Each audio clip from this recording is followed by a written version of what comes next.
Well, it's been good to meet you, Sam, and very interesting to hear about your business.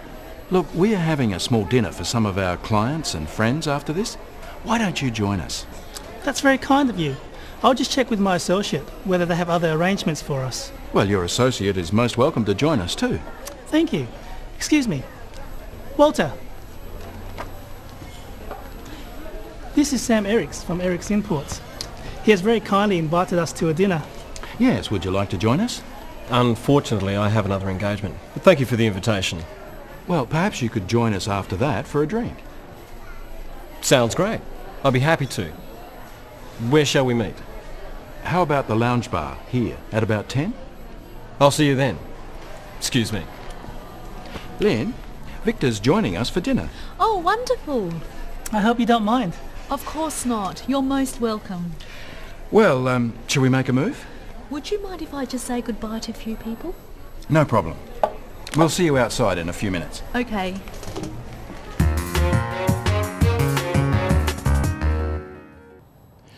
Let's look at invitations. How do you go about inviting someone to something?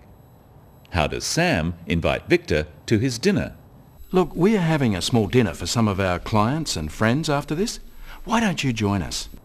Spoken invitations in this kind of situation are semi-formal. It's more like a suggestion than a formal invitation. There are a few different phrases you can use. Practice them with Sam. Why don't you join us? Perhaps you could join us. It would be great if you could join us. Would you like to join us? Notice that even though "it would be great if you could join us" is not in a question form, it is still being used as a question. Notice also how we use could and would in polite invitations, not can or will. How does Victor reply? That's very kind of you. He says, "That's very kind of you." When replying to an invitation, first thank the other person for the invitation, then give your answer. Here's Victor with some different ways of doing this. Thank you. That's very kind of you. That sounds good. And you can put them all together like this. Thank you. That's very kind of you. Sounds good. After thanking the person who asked, you need to give an answer. Either accept the invitation, or don't accept the invitation, or give a reason why you can't answer. What does Victor do? That's very kind of you. I'll just check with my associate whether they have other arrangements for us. Victor says he has to check with someone else. If there are other arrangements, Victor would make an excuse. When refusing an invitation, you should give a reason. Look at this. Would you like to join us? No thanks. Oh, right. It's rude just to say no without a reason. And the reason should be a good one. Look again. Would you like to join us? No thanks. It doesn't sound very interesting. Oh. Sam would rightly be offended by that reply. So what are some ways of making a polite excuse? Listen to Walter. Yes, would you like to join us? Unfortunately, I have another engagement, but thank you for the invitation. Walter doesn't need to say what his other engagement or appointment is, just that he has already made another commitment. Notice that he still thanks Sam for the invitation. Practice with Walter some other ways of making an excuse. Unfortunately, I have another engagement. I'm afraid I have another commitment. I can't, I'm sorry. Perhaps another time. By saying perhaps another time, Walter is being polite and friendly rather than just declining the invitation. Notice that he says, "I can't." This implies that he has another commitment without having to say what that commitment is. This is acceptable in business. Sam and Walter make another arrangement. Watch how they do this. Well, perhaps you could join us after that for a drink. Sounds great. I'll be happy to. Where shall we meet? How about the lounge bar here at about 10? I'll see you then. Sam says, perhaps you could join us after that for a drink. By saying perhaps, he is leaving the invitation open. Walter is under no pressure to accept.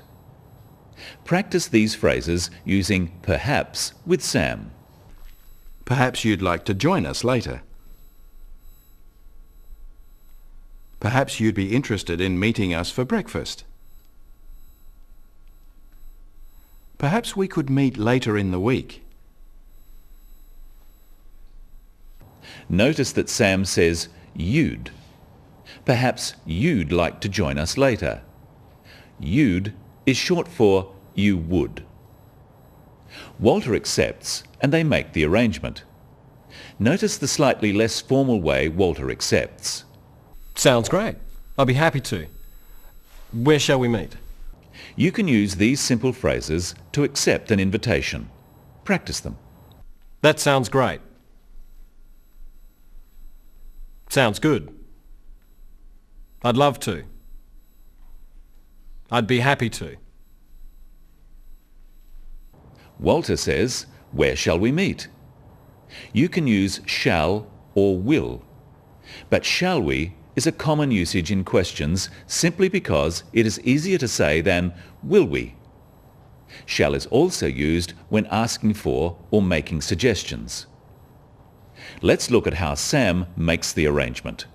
How about the lounge bar here at about 10? I'll see you then. By asking where shall we meet, Walter is leaving the details of the arrangement up to Sam. Sam gives a place and a time. But because this is an informal meeting, he doesn't make it sound like an appointment. He says, how about the lounge bar? How about invites the other person to say if it is not convenient. And he says, at about 10, as a question. This also leaves room for the other person to suggest a different time. Practice these two phrases with Sam. Listen carefully to Sam's voice and whether he uses a rising or falling tone. How about the lounge bar here? About 10? Walter confirms the arrangement by saying, I'll see you then. This is now a definite commitment and an end to the arrangement. Notice how the stress is on the word then to confirm that the time is definite. Try saying this, I'll see you then. Let's have a look now at the end of the scene. There are some more useful phrases. Lynn, Victor's joining us for dinner. Oh, wonderful. I hope you don't mind. Of course not. You're most welcome. Well, shall we make a move? Would you mind if I just say goodbye to a few people? No problem. We'll see you outside in a few minutes. Okay. Victor says, I hope you don't mind. It's a polite way of asking for someone else's approval. But Lynn can't really say no since Victor is listening. But Lynn politely confirms the arrangement. Practice how she does this. Of course not. You're most welcome. What are the main points we've learned today? When inviting someone informally, make it sound like a suggestion. That way, if someone can't accept, they don't feel so bad. Why don't you join us? Instead of, I invite you to join us. And if you need to make an excuse, don't just refuse an invitation. Give a reason and apologize. I'm sorry, I have another commitment. When confirming details, use an upward inflection. About 10 sounds like an order, but about 10 is asking whether it's convenient for the other person. That's all for today on the Business of English. See you next time.